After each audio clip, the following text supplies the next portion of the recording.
Hi there, welcome to A Creative Affair. And today we're joined with Michael O'Neill. And today we're going to be talking about teaching creativity and all things that go with that. And Michael, we met on the internet Yeah. across the lands over Instagram, I think it was, hmm because of his gorgeous photographs of beautiful models and people in forests taken with full spectrum infrared cameras. And we've actually had a lovely long friendship over the last few years, and we've put him in the first issue, or not one of the issues of Lens Journal. It's actually he's in volume 1, issue 3, with a gorgeous set of his work. Now, Michael uh, is a professor in hmm psychology and in fine art and in photography, and teaches at university and in numerous educational institutions. So we're not going into a huge long introduction, but we've now sit three of us, all educators working in the education field with creativity, and we want to talk today about how do we do it and how it all works. Right. Well, who wants to start with either a question or a comment? Well, I think I always have an opinion here. Michael, why don't you just start by telling us just a little bit about yourself and how you came to be where you are. And by the way, the photographs in Lens Journal are really lovely. I just pulled it out. Thanks. I remember seeing them, but I just pulled it out. So I really just appreciate tell us that. a little tiny bit about yourself, what you do. Sure. Yeah, I mean, it's kind of interesting how I ended up doing what I do. I think my background is in psychology, so my undergraduate degree is in psychology, but that's not really what I teach now. I mean, it's hard to get away from it, I guess. But that was my what I studied as an undergrad, and it was a funny thing where I went to school. I went to a school called Wake Forest University. The photography classes were really hard to get into, and the class that I took was in the sociology department. For some strange reason. Well, I know what the reason was. My professor, who was the head of the program, just loved photography, and he wanted to teach a photography class. So he kind of made up a class that was a sociology class.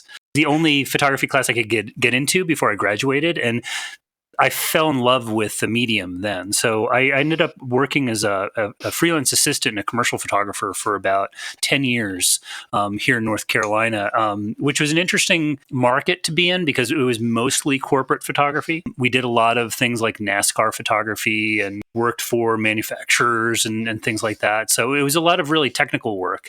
But I realized pretty quickly I loved teaching.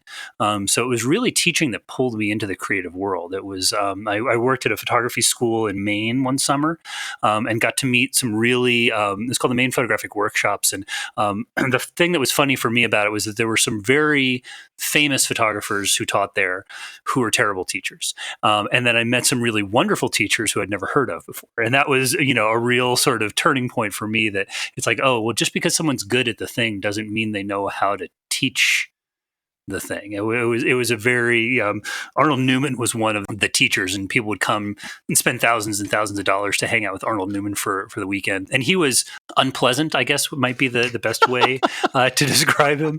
He was very cantankerous and just the guy who was his teaching assistant. He just kind of beat on him like the whole time, not physically, but emotionally. And it was kind of one of these weird things that I've worked with a couple of marquee photographers as an assistant and people whose fame was kind of equivalent to the celebrities they were photographing. And it was really interesting to be in a room like that. The person that they would bring in to photograph Jeff Gordon for Sports Illustrated had to be kind of as big a personality as a professional race car driver. Otherwise, you'd get rolled over. So it was interesting to see how all that kind of worked. But ultimately, I got more and more creative because I was teaching, and I found that to be a deeply creative act. It was both of you, I know, teach and work with students, and it's one of those things that once you get your head into that, you're always kind of teaching. I drive my car and I'm teaching. I take a shower and I'm teaching. Like it's always running through the back of my mind. Like, what's the best way to deliver this information? What's how do I reach people a little bit better? And that is For me, that feels really, really immersive and really, really creative. Thing about that process that that's just such an interesting observation that you became more creative because you were teaching it. I have actually a surgeon friend, and I'm trying to remember how he phrased it. He said, you really know something, like the steps are, what is it? Learn one. Gosh, I can't, I really want to like look it up and remember, but there's like 3 steps. It's like you have to absorb it, and then but it ends with, there's like 3 steps, and the third one is teaching it, because you've really integrated it when you're teaching it. And so it is just by the act of teaching about the creative process and anything creative, we actually become even more creative, which I think is really fascinating. It's super fascinating, because I know that I've learned more about whatever I'm focusing on, just by teaching it or mentoring someone with that. And so it's just such an excellent way for us. It's almost like it's a little bit selfish. A little bit, yeah. No, I mean, my first experience with that was I was in a study group when I was in that photography class I was telling you about as an undergrad, and I had to teach everybody about the zone system.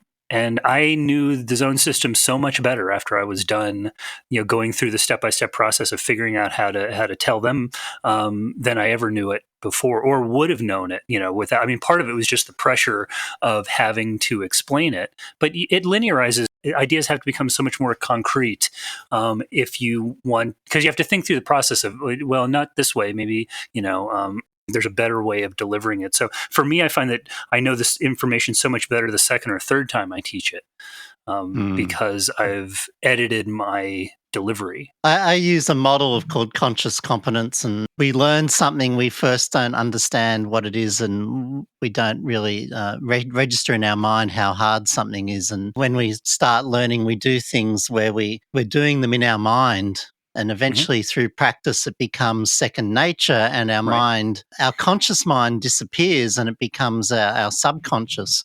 And one of the things that, when we become very good at something, our consciousness disappears at the bit that's in our minds, the words that are going on, and we actually think and feel things.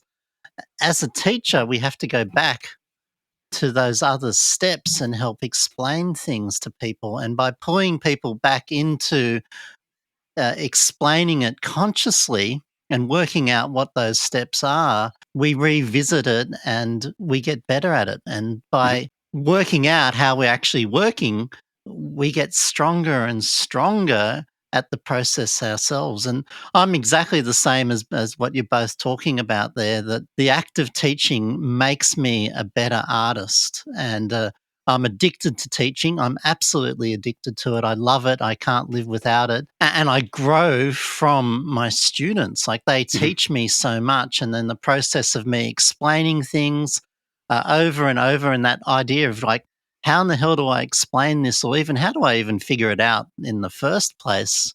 As I unravel that, I get better and better. I don't know about you guys, but I use that as a teaching exercise. Hey, here's your subject. You go and teach this to someone else, so you get better at it, and you are forced to break it down into the individual pieces to find out what those are. No, I do something, just like that. Queen's University, where I teach, we have these learning communities. We take multiple classes that all interface with the same subject matter. One of the classes that I taught a few semesters ago was really fun. I have a colleague who's a photochemist, and she used to do research and development for Polaroid. And we co-teach a class where we take students through the invention and development of photography as a medium, sort of one chemical process at a time. Oh, wow. I want to come. Sure. So we start with cyanotypes and salt prints and sort of talk about, and she talks so eloquently about how the chemistry works, but it's a really interesting thing to introduce them to Niepce and Daguerre and Talbot, and talk a little bit about what science was like back in the 1820s. It was, like when you look at the original chemical formulas for the daguerreotype and things like that, or Niepce's work, they were using oil of lavender and things like that. I mean, it sounded like a witch's brew what they were doing, because they didn't understand the periodic table. They didn't know any of that stuff. And so it was really interesting to take them through that and show how like commercial endeavors and artists were kind of pushing each other over decades and decades to make better photography. And then the artist would push it as far as it could go, and then they had to come out with something better. At the end of that class, they have to basically put together a teaching guide, which is like they have to decide up front who their audience is. Is it 6th and 7th graders? Is it, whatever, college students? And then they have to show them how to build a camera, materials list, how to build, they have to build a pinhole, or, a camera using soda straws or something, whatever crazy thing that they find. And it has to be, it has to have a science lesson and an art lesson built into the teacher's guide. So yeah, I think that's that's the best way that I've found in those classes to get them to integrate the information is to have to deliver it to somebody else. And it's fun to let them choose who it's going to be. Is it 3rd graders? Is it, like whatever it is, it has to be appropriate for that group of people. Mm. That's awesome. I have a student, I suppose, or someone that I mentor that travels from Italy every few years to spend 3 or 4 months with me and attend workshops. And I mentor their photography. And one of their exercises has been to go back, actually produce a book of, what would it be, a handbook in their own language for photography, and then set up a miniature photography school as a way of improving their own skills. So it's an amazing exercise. Did they do it, Len? Yeah, and their work is just going nuts. And it's really fascinating that she chose me from across the world to come and study with. Was absolutely a fascinating choice. And comes back over, a couple of years apart and does it again and again, because they want to push themselves to get out of their comfort zone and to go to a new level with their work. And it's a very, very special thing. And it sounds really rewarding. Yeah, it definitely is. Okay. Wait, pause. It's see one, do one, teach one. Oh, there you go. Oh. I just wanted to say that it was going to bother me. And I have seen how this happens in my life too, because if I can watch someone do it, but then I need to actually do the thing, because there's something about doing it physically, whether it's, I'm a photographer. If you're a dancer, you have to like watch someone and then try it yourself, right? Yeah. And then it's not until you actually, when you teach, like this is what we're talking about, when you teach it, then you're noticing. I think one of the facets of being able to teach it is noticing all of the nuances around it and being able to distill it down, whatever it is that we're teaching, into just what is needed for that person to know, to explain exactly. So anyway, I think that part is really interesting, that we have to know all the different parts so that we can really do the teaching well. So what were you going to say, Len? I was going to say, well, how do we teach creativity? That's the question. So I want to ask straight up to you, Michael. How do you teach creativity? Yeah, I've been thinking a lot about the question since you asked me to be a part of the conversation. And for me, one of the things I always come back to when I'm talking about that is, for me, creativity is problem solving. If I was going to distill it, that's what it comes down to. In my family, my partner's an artist, my father's an engineer, my brother's a physician, and all of those endeavors, I think, are sort of deeply creative. Engineering, I think, is a really good example. And engineering has to be creative, because if it wasn't, they wouldn't need you. Like you're solving a problem that hasn't been solved before in that particular way. If it had, then they don't need an engineer. It's kind of a really sort of fundamental part of that business. And that, so for me, that's sort of where it all starts. When I run into students who say, well, I'm just not that creative. I'm like, that's bullshit. I don't think that that's true at all. You probably have in your life already, solved problems that you didn't think you could, that you couldn't see the end of when you got started. I mean, I think all of that is really fundamental to being creative. The second part of it for me is you have to have an interesting problem to solve. That really comes down to being curious. If you are not a curious person, then you're not going to have a whole lot of gas in the tank when the time comes to like solve these sort of creative problems. And so for me, the thing that I'm often talking with students about is exposing themselves to something other than what they're being fed. If you're reading the same books everybody else is reading, you're listening to the music that everybody else is listening to, you're watching the shows on TV. I mean, I think television is a deeply creative, at its best, medium.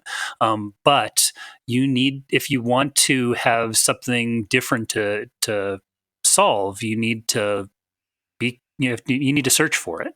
You need to find the things that are important to you and not to anyone else, or maybe not as important. Ultimately, when I'm teaching, one of the things I say to my students a lot is, I want you to take the photographs that only you can take. And that comes from knowing yourself. If you don't take the time to know yourself, if you're not using art as a way of exploring your own psyche and your own mind, I don't know. I don't know how else to do it. That to me seems like the way to go.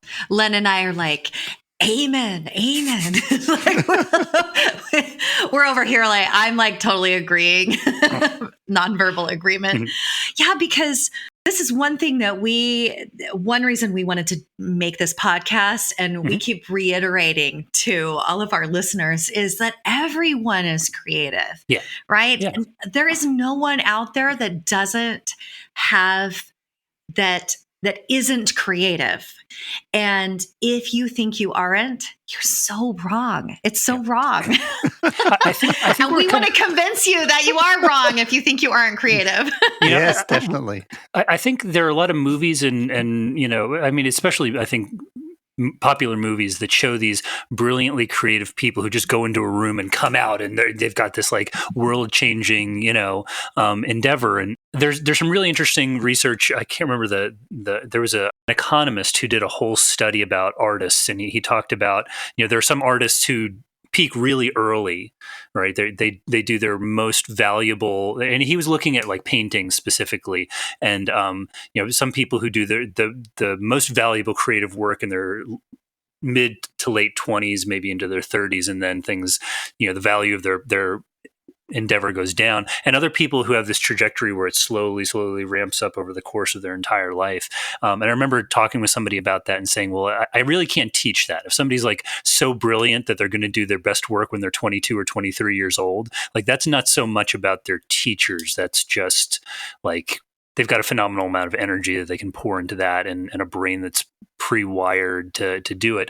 Prodigy. I can teach the people, a prodigy, and I can teach the people who are on an upward trajectory. It's like, and I think they can both end up in the same place. One's a much more rewarding, trip, I think, if you're gradually getting better and better over the course of your life. I would much prefer, if I had to choose, I'd much prefer that than peaking at 27 and then like just being disappointed with everything I created for the rest of my life. Did you guys know that the most famous photographs on average are taken in the mid-50s by photographers? This is not artists, but the research across photography is their most famous photograph was taken in their mid-50s. So anyway, there's a number to throw out there. I got like 8 more years. Man, I'm right there. I'm like right on the cusp. Yes. Thanks, Len. I see them. Look at this gorgeousness super from exciting. Michael. Yeah. We'll post an image on Instagram. So I thought at 33 I was done. I thought, isn't that when like that's it? You're finished. But part of this for me was intuitively when I was younger, I was able to access this beautiful, playful space without too much going on in my head, and then I lost it by concentrating too hard Right. and Life trying gets too busy. hard. Yeah. And then as I get older, I learn not to care so much again, and I relax and I get back to being more playful and also working on that problem solving thing. Uh, I'm I'll quite happily sit under a tree for half an hour working on the same image over and over and over, trying to get it and sort it all out and pull things together. It was interesting, Bree, when you were talking about, see one, do one, teach one. What part of it for me that I thought was interesting, I guess, I came back to is, so the university where I teach, most of the students that I work with tend to be, probably kids who are in the gifted classes when they were, going through school. They're the brighter kids. And one of the things for me that I think is really interesting about teaching that group is that can't solve artistic problems by thinking about them. Like you have to do things. And that for me is a really fun thing when I'm working with these students, because they were, they're smart. And I think smart is good. I'm not anti-smart. I think that ultimately, like the foundations of art and design class that I teach is a materials class, if anything. They have to paint a color wheel, they have to build a mask, they have to, prototype and do all these things. The thing that I tell them over and over again is you can't imagine what the problems you're going to run into. It's like working with clay or wood. I have a friend who's a sculptor, and he works, it's all wood. And I worked in his shop one time when I was in grad school. I was building this mirror, and I had a straight piece of wood, and I ripped it on the table saw, and it wasn't straight anymore. And I was like, what in the world? Like, how do you do this? Like, it was straight. And now, like, he's like, yeah, you broke the fibers on the wood and now it's bent. I was like, how do you do any of this? Like, this is insane. And it's a difference between working with an engineered surface like plywood and working with natural wood that has its own sort of organic character. And I think that that's one of the things for some people, is that getting messy and getting in there and fighting with the materials, like being in the darkroom and dealing with streaks in your negatives and like all that stuff that we got with analog. It's really, really helpful. Nothing will teach you about underexposure like trying to print a thin negative. It's incredibly frustrating to try and take an image that you think should be good and make a decent print when you've underexposed the film. And that was a better teacher for me than anybody I ever talked to about exposure. So because I wrote something down. I have my little like Apple little pencil here because I'm like taking from myself even. I'm just like taking little notes as I listen. This is what I do this on podcasts too. And so, by the way, I'm doing this on my own podcast too. So there you go. So in this, like in being able to learn creativity, I wrote like step 1, just be willing to learn, right? Like you talked about being open to like, putting the wood, I've played with wood too. But just being willing and open to go, okay, it's possible that I can up my creativity or become a more creative person, or maybe possibly do these creative things that I want to do. And now I have the willingness to put myself out there to learn. So we're talking about today, like teaching, but also learning, learning also how to be more creative, because, in the teaching of it, we learn it too. So I think that's step 1. What do you guys think? Like, I love that you said, be curious. So maybe if we did steps, I'm not saying that I am doing steps. Right. But if one were so maybe inclined. they're all mixed in all together in like a big, like learn how to be creative soup, but I think also one of the steps is being curious and having a willingness. And Len said playing. So I'm writing that down too. And the other thing that Michael said there, which I want to remind everybody, is around this doing.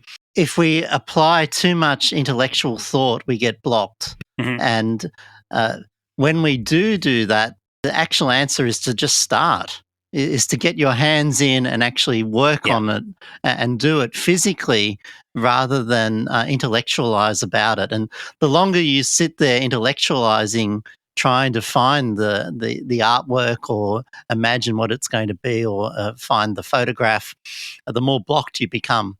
And the quicker you get in and actually start the making process, because it's the doing that teaches you to figure out where to go and takes you on that journey, Mhm. the easier it unfolds. So just start is a Right. really important trick in that.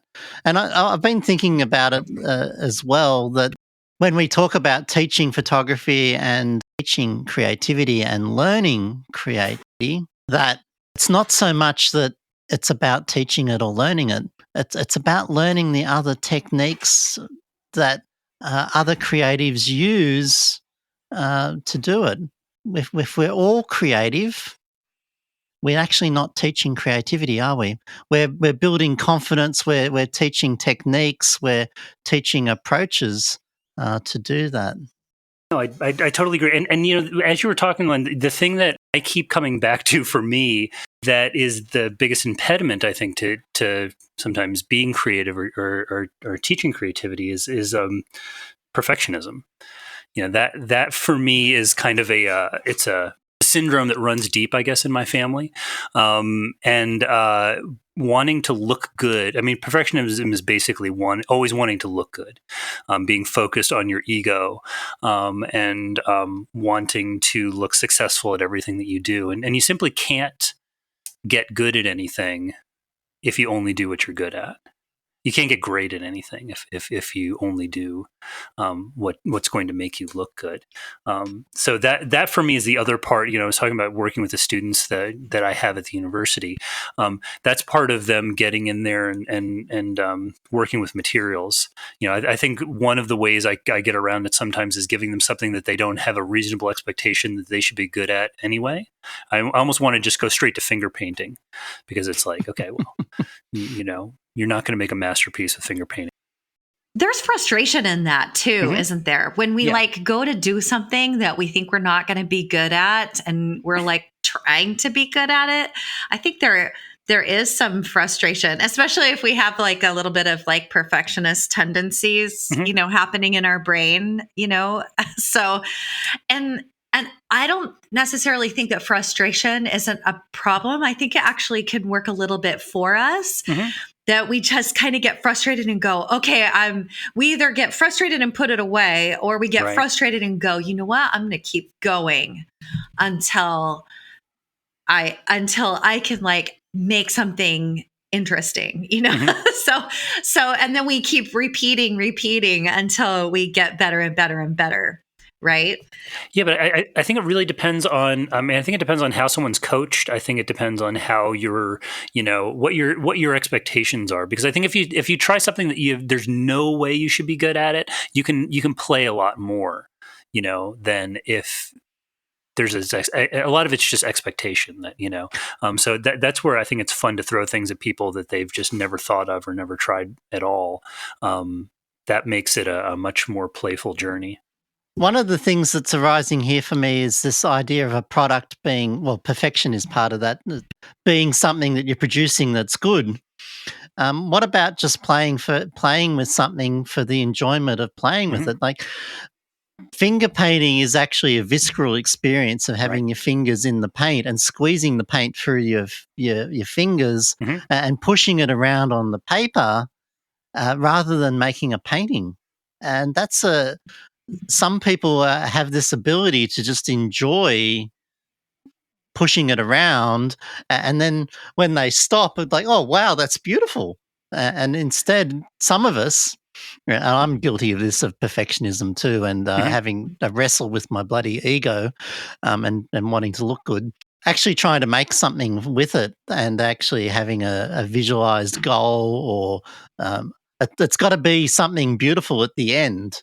And I find as I get older and more experienced, I let go of having to take it to somewhere that's resolved and finished and perfect and beautiful. So I think perfection's a really lovely point that you've brought up there. I mean, when I was in school, when I went back to grad school, I hadn't drawn anything since I was maybe 13 years old. And I started school when I was 30 or 31. And to draw again at that age was deeply frustrating. But I stuck with it because it was such a good teacher for me. I mean, every time I was drawing something and I got to the point where I was trying not to mess it up, it went horribly wrong, and that was I needed to do that. I was really comfortable and competent with a camera, and I needed to do something I wasn't good at. And that, I think, is of all the stuff that I learned, I still go back and do figure drawing sessions with some of the groups here in town, because I feel like it keeps me on my toes, and it keeps me challenged in a way that other things don't do that for me. One of the things that's coming up is the use of the hands. And photography in the analog days had a lot more hand use, didn't it? Where we were touching the print, we were mixing You were an chemicals. object maker. Yeah. We were object makers, exactly. And Yeah. today, often, many people aren't at all. And I'm always encouraging people to make stuff with their hands. And I've just been doing that with my own handmade books, and doing it with a group of people. And I've actually been going through your 3 steps there, Bree, and I mix them up so that the order gets messed up, and don't worry about There's whether no they're order, in order or Len. not. There's no order. There's no order. You can do however you want. But I guess use the willingness teaching. would be number one. I use the teaching as a way to improve my own skills at the same time. So, but making a book with photographs and artworks with your hands, it connected me with my work in a way that is just so different to leaving it on the computer and not being physically in touch with it. And it's fascinating that for an art course, that it's actually such a strong part of the art course. Yesterday I was researching and looking at the Bauhaus and looking at their original art curriculum for design. And so much of it, again, was about craft. And there was this argument about art and craft, which we don't need to get into. But so much had to do with your physical hands playing with materials to learn about how they work, which is educating us in how our creativity works. So learning creativity is really a furphy, isn't it? What we're doing is actually learning techniques and becoming better with the medium and more comfortable with ourselves, and unpacking who we are to become more confident. I want to say too, and I've been reading, Len, I think we should do a little quickie episode on the artist's way is what I think we should do. Because I actually am like starting it today. Okay, by the way, I'll just pause right here and say, the artist's way, Len has said, oh, you haven't read that yet? Oh, you haven't read that yet? Anyway, I'm reading it, AKA I'm listening to it on Audible, and she Julia Cameron. Yeah, studies have shown that listening to a book is the same as reading it. Just by the way, I have an Audible account. And I'm always like out of credits. So yeah, see, I hear there you that. go. Yeah. That's right. So yes, you can. So you can make stuff with your hands and listen at the same time. It's like double whammy. Okay, so I actually was like, okay, I want to listen to this book. I'm always figuring out, okay, what's next? And she talks about, today I was listening to this part where she talks about the 2 things that she recommends. And this goes right along with what we're saying, which is why I'm bringing it up. The first thing she says is to do these like morning pages where you just write like 3 pages every day. I'm so loath to do that, but I'm going to do it. But I think that one of the huge reasons, the huge benefits that you get from it is that you release a lot of the judgment about what's going on with your writing and with anything that you're thinking. Like, you learn how to release judgment with whatever you're creating. And the writing is just a way to do that. And so Michael, when you were talking about like releasing your expectations, I think this is a huge part of it, is doing something. It doesn't have to be like her morning pages. Doing something repetitively so that you can go, okay, I'm letting all of this go. I'm letting the judgment about all of this go. I'm just going to play. Len, when you were talking about playing, like doing something with your hands, I was actually visualizing myself taking clay, and you know how you take a clay and you make it into like a skinny piece, and then you keep rolling it with your hands like this, and you make it into a longer and longer and longer snake. You know what I'm talking about? Mhm. And then what I would do is then I would start playing with it and then making it into something. So it's that kind of playing where I'm like not expecting to do anything, but like how can I let my mind wander, and how can I release judgment about whatever it is that I'm doing? That's part of what we're talking about is like learning how to do that creativity. But we have to, there's a mental part. There's this mental facet, which Len knows I love. I absolutely love is what I do. And so being able to like let that all go so that we can allow ourselves to make the crazy snake and like, you know, do whatever with it and not care. So, and the other thing she talks about is an artist date where we actually do the thing. We actually go and do the thing. Like you were talking about again, Michael, is like getting our hands in there. Same with you, Len, getting our hands in there, doing the things is actually putting aside some time where we can let that all go. Yeah. And I think that's how we learn to be even more creative is by crafting these spaces for ourselves to be able to do this. Like you've done this at university. People come to you and they say, teach me. Right. And so this is a space, right. We all do this. Len, you do this too, where people come to you and say, okay, great. We have this space, this container, teach me how to be creative. Mm. One of those things, Michael, is creating a safe space to play in, isn't it? Mm-hmm. Right.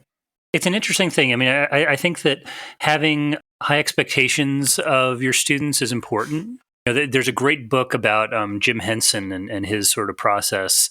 And one of the things that was really kind of fascinating about him when he was doing his work is it seemed like he was a really wonderful mentor, that he was always asking people, is there more? Is there more there? Can you, are you happy? Are you satisfied with it?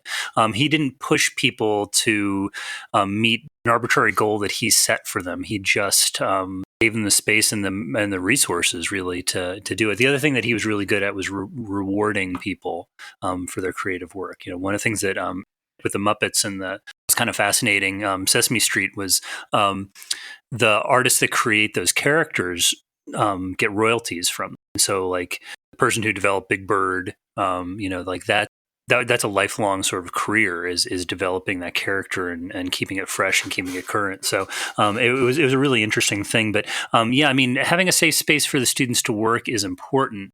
The thing that's interesting about teaching university classes is that we have a very specific timeline. I'm with my students for 15 weeks.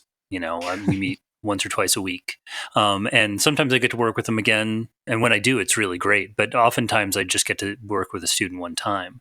And so it changes things a little bit. It changes, the pace of it is different when you've got a, fall break and you've got, Thanksgiving and then, exams and sort of all that stuff. I do feel sometimes in the university classes, like we're doing creativity in a very compressed timeline, which isn't necessarily a good thing for, like being creative. At the same time, you can probably both agree that having a deadline sometimes is really like, it's great. Like, I mean, it's hard, but having a show to prepare for or frame or whatever, there are a lot of us as artists who would not get anything done if we didn't have some kind of an external deadline, sort of pushing us. So I think that it's an interesting thing trying to balance that between giving them the chance to mess up. When I have students assignments in my classes, one of the things I always tell them is that they can always resubmit and I'll regrade the assignment if they choose to, because again, it gets back to that perfectionism thing. If they get too worried about their grade, they won't take chances. Right? And that's not necessarily a me thing, like Professor O'Neill's mean. It's just that they're fixated on getting a particular GPA and they don't want to take risks. But you can't make good art if you don't take risks. It's just that's not how that thing works. So does a positive environment play well in your classroom in that sense? I was thinking about what you said very much earlier Hmm. in our talk about that Hmm. some of the great photographers were terrible Yeah. teachers, and then there were some that were absolutely incredible teachers. Yeah. And I've personally had that experience Hmm. of having a terrible drawing teacher at art school, to the point that I left drawing and walked out and never went back to that subject, Yeah. and have a bit of a block about it. And the reason I'm in photography is because I had a brilliant photography teacher. Well, I Hmm. actually had multiple brilliant photography teachers, all creating this incredible space for me to learn in, that gave me confidence and this ability to grow in. It's something that I've actually modeled for the rest of my life when I teach. Hmm. Len, I want to say, because Len has brought this up a few times, I think things worked out just the way they were supposed to work out. Thank you. If you had done drawing, we wouldn't be here right now. Very true. It would be somebody else having a podcast, but just not Right? not me. I'd That's find right. someone else to have my creative affair with, just want to say. No one sees my drawings and asks me to talk about to I do a don't draw. podcast about them. I just don't draw. So there you go. Yeah. What were you going to say, Michael? I was going back on a tangent of my own making. One of the things that's always funny. I don't know if it's like this in Australia, Len, but in court here in the U.S. in federal court, oftentimes they won't allow photographers in federal courts. State courts they will, but federal courts often they don't. And so that's one of the very few places in popular media where you'll see a sketch artist will come in and do a drawing of the court proceeding, and it's such a weird thing that's okay, but a camera is not. Like, I talk with students all the time about this is such an artificial, like they're both really arbitrary ways of turning the three-dimensional world into two dimensions. But we hold them in such different places. And that's part of the reason why I went back to drawing, was just because it was fundamentally so different from photography. But ultimately it's still a two-dimensional plane. I appreciate so much when people do it well. But yeah, it's, I mean, Cartier-Bresson talked about the camera just being a really quick way of making a sketch. He didn't, Yes, he saw very no much so. difference. He's probably a better draftsman than I am, but And they're both just so tied up in the values and the system of thinking that the person mhm, is doing them. And the audience thinks, oh, that's what it looked like. And it's a measurement of truth and a judgment. And yet the reality is that we're actually seeing the judgment of the person making the artwork. mhm, Which expression do they choose to put on the person being on trial's face? right. There's a judgment in that, isn't there? Mhm, In that, like, do you portray them as having a guilty face, or as a confident face, or someone as a narcissist, or whatever it is? mhm. There's a choice in choosing that. I think that's absolutely beautiful to draw parallels from all the arts, and that they all intertwine so beautifully. And I really love that you brought in engineering and science and medicine into that creativity as a problem solving thing, because it's common to so many things that we do, and it's common to evolution too, that we Mhm. haven't got to where we are as humans without this problem solving. Everything learning is problem solving, isn't it? Yeah. I remember when I was growing up, I remember one time saying to my dad, if it ain't broke, don't fix it. And that's not something you want to say to an engineer, because his response was, we would still be living in caves if that's how everyone felt. Like, that's not a really good strategy for not that living in, maybe there's value in living in caves that he was overlooking, but it's just one of those things that I think that it's staying curious, it's adapting continuously, it's using all the information that you have to make a better decision. Like, all of that plays into problem solving. talked about having an interesting problem to solve and being curious. And what is that saying? If you want to make more interesting, for those who are in the photographic community, if you want to make more interesting photographs, be a more interesting person. Who said that? Minor White. It sounds like Minor White. Right. And I think that's true. And I think that it's not just about photography. It's about learning all kinds of things so that that can influence our own creativity. And because it is problem solving and everyone has this capability, the more things that you learn about, the more references you have to bring to the problem solving process, right?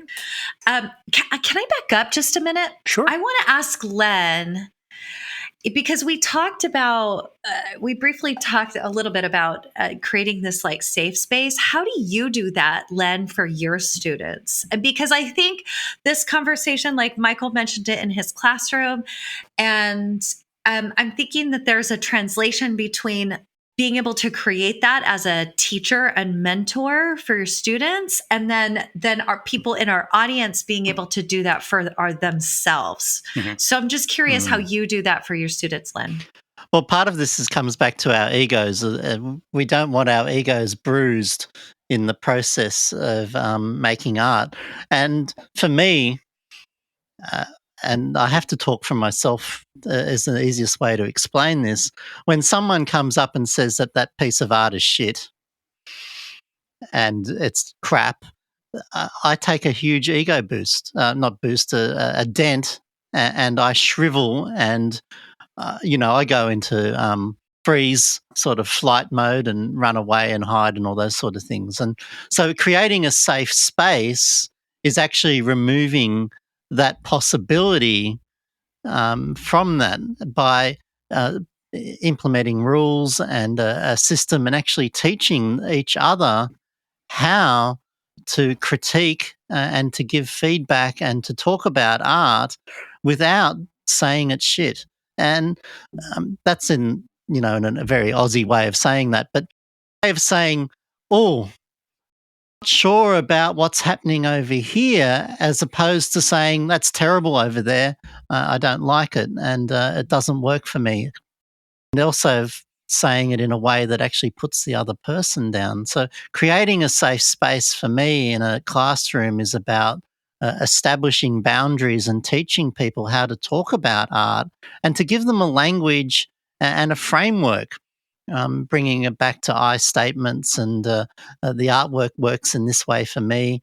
And lastly, having a positivist sort of attitude to it. So I tend to teach people by helping them see where they're going right and where to concentrate on rather than what they should avoid.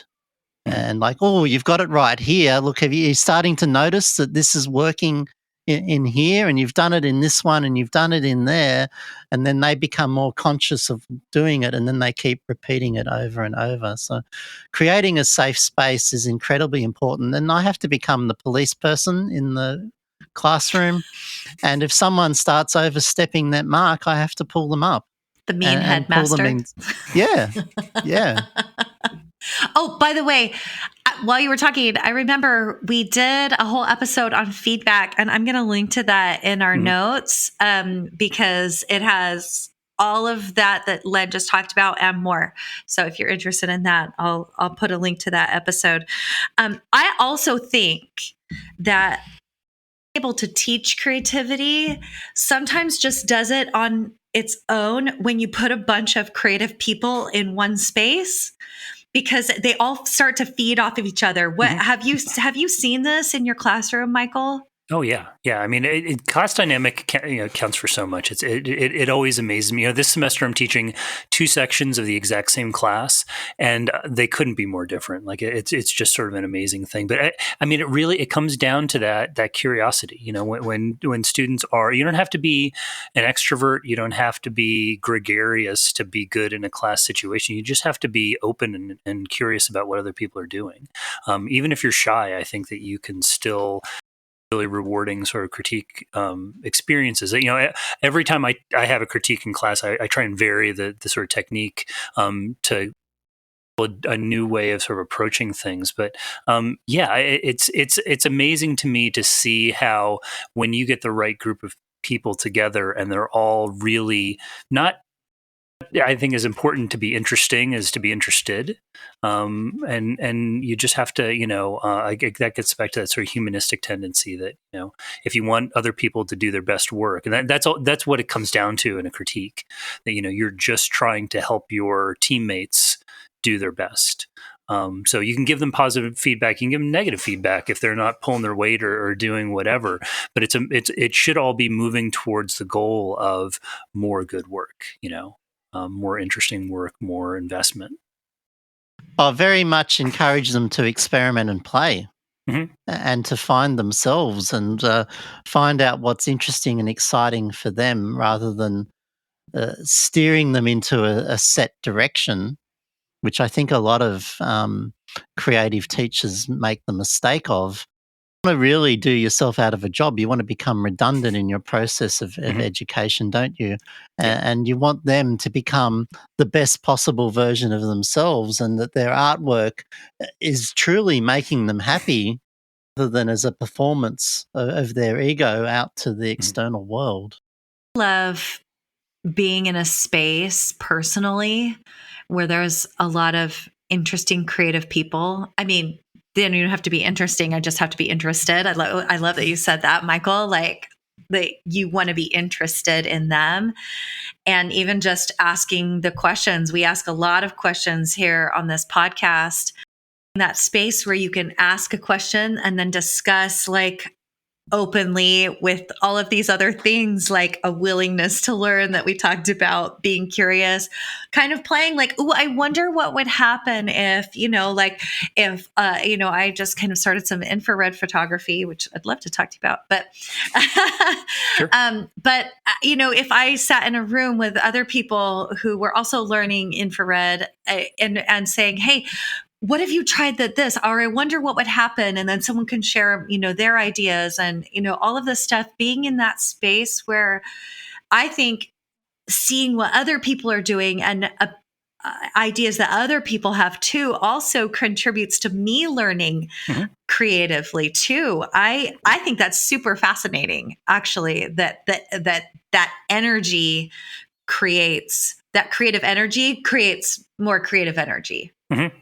For me, I think to come back to infrared, that for me has been good, such a good thing overall. My background in commercial photography was very much about precision and getting things right that other people couldn't get right. I talk a lot with my students about color.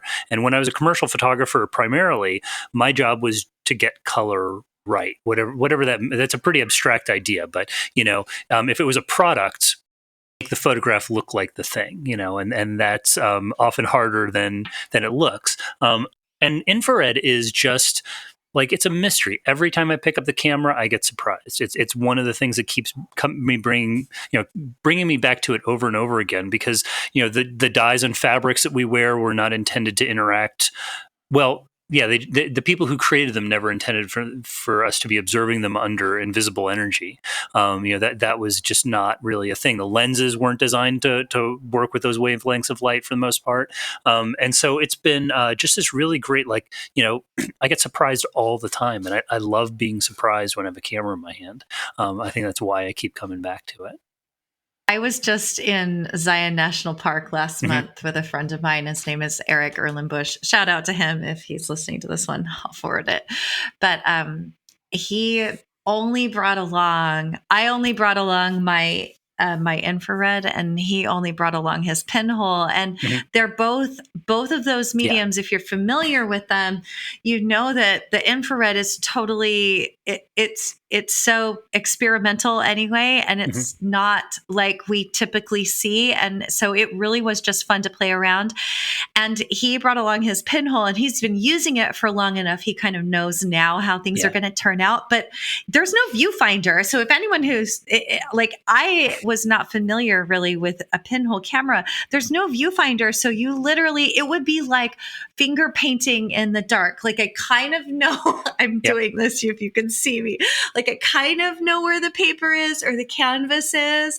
And I'm just going to pick up, like, you just blindly pick up whatever colors and then paint. And like you kind of know how things are going to turn out, but not totally. But never exactly. That's right. But I think that really makes things super.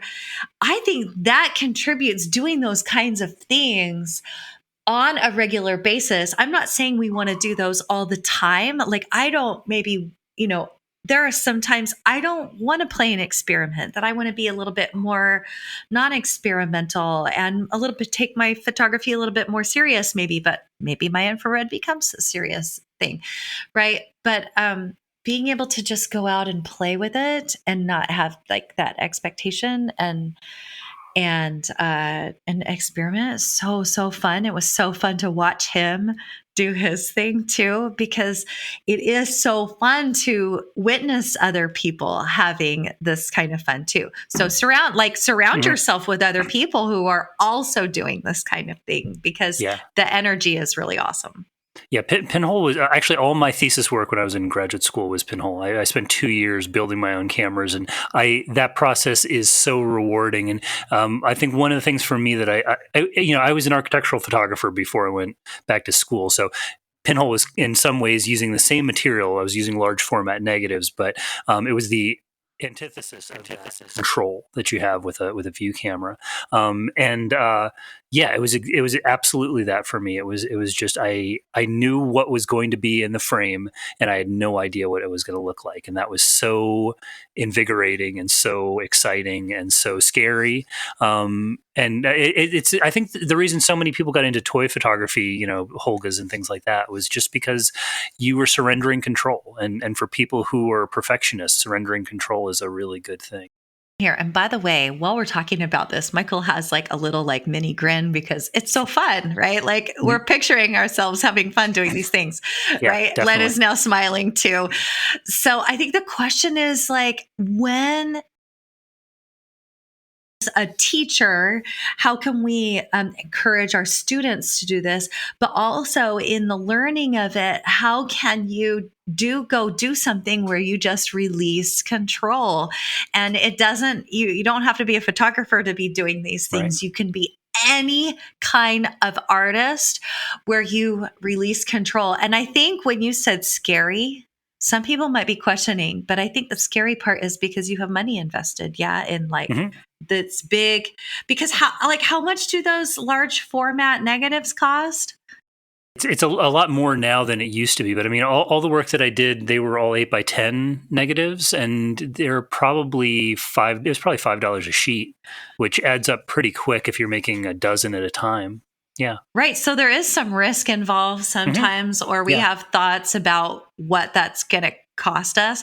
But really, I think in the long run, it was so much more beneficial for you because of the play and experimental factor. So, so let's not let any of that, like those risk factors, like inhibit us from going out and doing the do part. Right.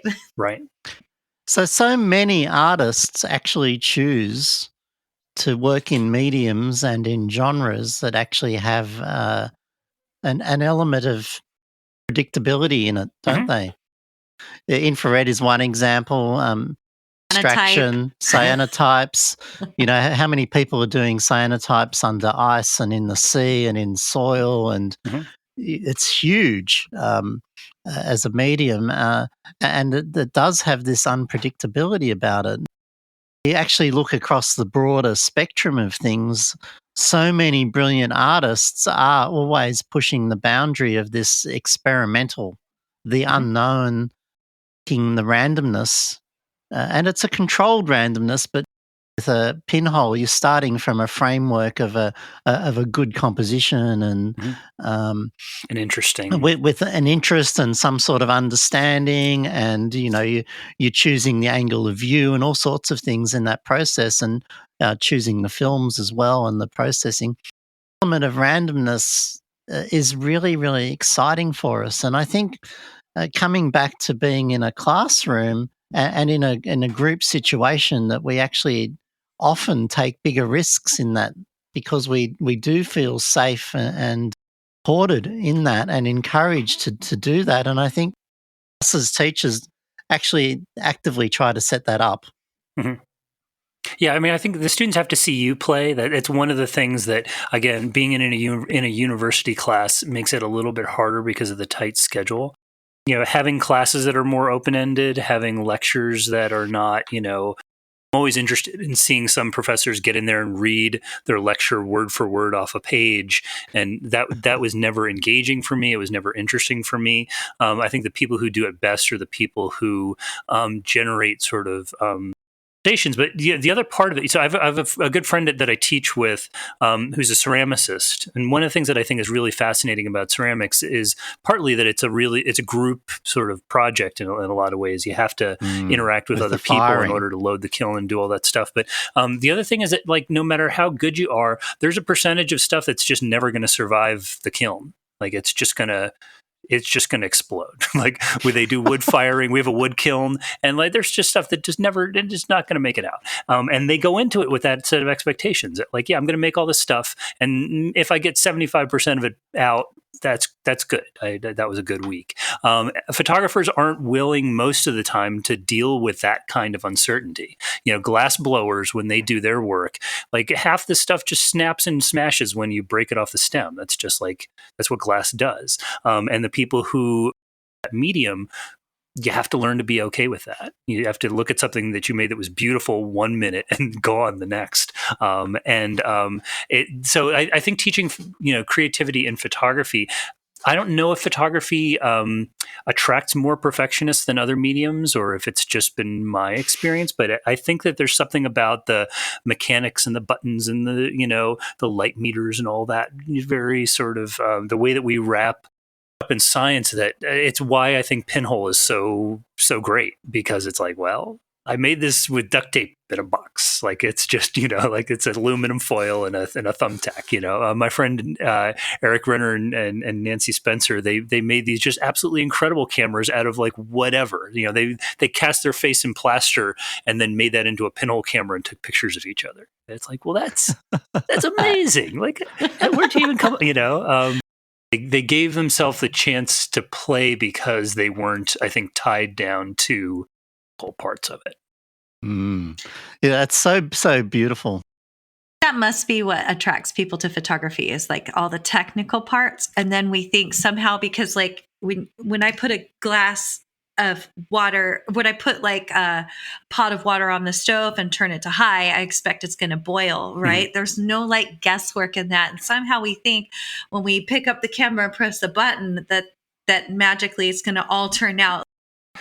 I'm not saying that all of us think that, but like maybe at the beginning, I kind of thought that too. That's what we were sold. I mean, it's one of the things that makes photography so different from other medium. I joke about this a lot, that sometimes if you go into a gallery and see an amazing painting, most people's minds are like, wow, that must have taken so long to learn how to do that. That's just absolutely incredible. I can't imagine being there. And people sometimes look at a really great photograph and they say, I need to get a better lens.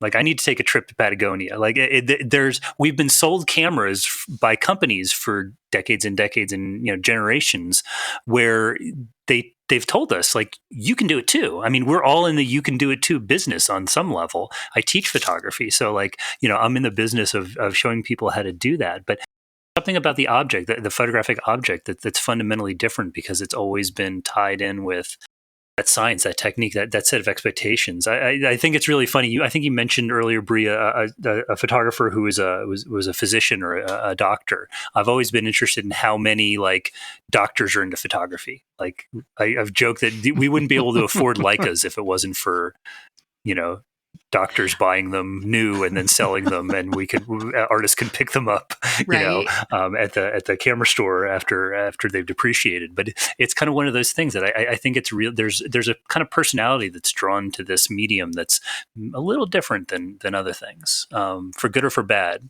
I think it can attract all kinds of different people. And Mhm. it really is so interesting, the people that I've met that really enjoy this medium. But in all mediums, I'm like, you do that? Oh, that's super interesting. Tell me about that. Yeah. So, The stuff that doesn't so fit into a nice, neat boxes, the stuff that I always love talking about. But my wife's a yes. metalsmith. So going to like her metalsmith conferences, it's a totally different vibe at the metalsmithing conference than at the photography conference. Like they're all really great, cool people, but it's a different, like, I don't know. There's a different angle on it, I think. And why do I feel like when now we need to have a separate conversation about that? Well, I'm getting back to my psychology, but I've always been interested in like who's drawn to woodworking versus weaving versus glass blowing versus filmmaking. I used to teach at a school where we had a photography program and a filmmaking program. And one of the things that is that most of the filmmakers were extroverted. Most of the photographers were introverted. Not 100%.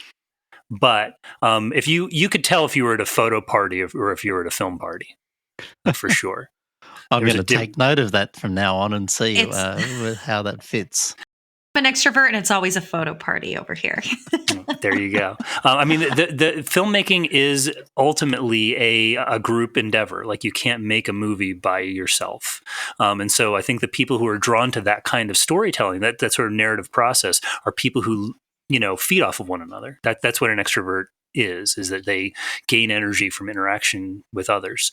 And most of the photographers that I worked with tended to be, like they wanted to control the process from beginning to end, especially when we were in an analog world, wanting to roll your own 35 millimeter cassettes, shoot your film by yourself, develop your film, make your prints in the darkroom. A lot of those are very solo endeavors. So I think it drew to it a different kind of person, a little bit. Much so. Creativity is a problem-solving process, and we are searching for problems or for answers. Plus, we want the quick answer as well, don't we? Mhm. And isn't that sort of, maybe that's human nature? I'm not a psychologist, and you could Right. fill me in on this idea, but if we want the quick answer, we do want to know what the answer is going to be, and that can become a trap when it comes to creativity, Yeah. because we want to get outside the quick answer and we want to get beyond those walls to find out what else is possible and what happens when you do this and do that. Mhm. And the beginnings of learning anything, we do need to learn the quick answers and to sort that out and learn how it works before we can actually go beyond that process. And I think a lot of people um, maybe get stuck in that, Mhm. and then that might even continue on through their whole creative life. That it becomes very predictable and comfortable. Yeah. Whereas Yeah. for me, I'm a one of my joys as a kid was rock climbing and scaring myself to death. Um, uh, is actually there's enjoyment about in taking risks and Mhm. being on the edge and on the unknown and trying to explore unknown ground. And I get off on it and I really pursue that. And encouraging that in a group, it seems that risk taking seems to be easier in a group Mhm. for some reason. I come back again and again to like oftentimes the best thing about something is the worst thing about it as well. And I was just thinking as you were talking, it's the immediacy of photography, right? It's that, especially with digital. It's like you get the result right away. You know what the photograph looks like right away, and I think that maybe is part of the reason we've seen so many emerging photographers going back to analog processes. Talking about cyanotype and all the, something that slows the process down. Pinhole, right? You can't see that image right away. You got to go into the darkroom and develop that negative and sort of figure it out. I think that there's a value in how quick it is, and there's a value in seeing that immediacy, that gratification that you get from that image coming right away. So awesome. I've really loved this conversation. I feel like this is a really great way to end. Michael, we have loved chatting with you. I did too. Yeah, thanks for being our first guest. We had a couple of guests fall through, but we're so excited to chat with you today. And I just really I've had a smile on my face like the whole time. Len has too. We really do love having these kind of conversations, and we're so glad that you were here with us today. So yeah, I was really happy to be asked, and I was happy to be a part of it. So thanks again. A wonderful thing to do is to find people that have beautiful creative passion and have different ideas than ourselves, that we end up with this expanding of ideas and going off in new directions. And looking forward to more conversations, and I'm going to definitely have more with you, Michael, and I can't wait to have my next one with Bree as always. And it's been such a lovely pleasure. So thank you very much. Thank you. All right. Well, I guess we're done for today. So we will see you next time. Bye. Bye. Thank you for joining us in our creative affair. If you love the passion we bring to this creative content, please support the podcast by sharing with a friend, subscribing, and leaving us a review. To find out more about Bree's work, including her gorgeous photography and mentoring in her Creative Confidence Group Coaching program, please visit her at creativemindscoach.com. If you'd like to learn more about creative photography, you can find me at lenmetcalf.com, where you can find links to my photography school, my videos, and numerous publications. I would so love you to sign up for my newsletter. Well, until next time, we hope you enjoy your creative life. And it's time to say goodbye for now.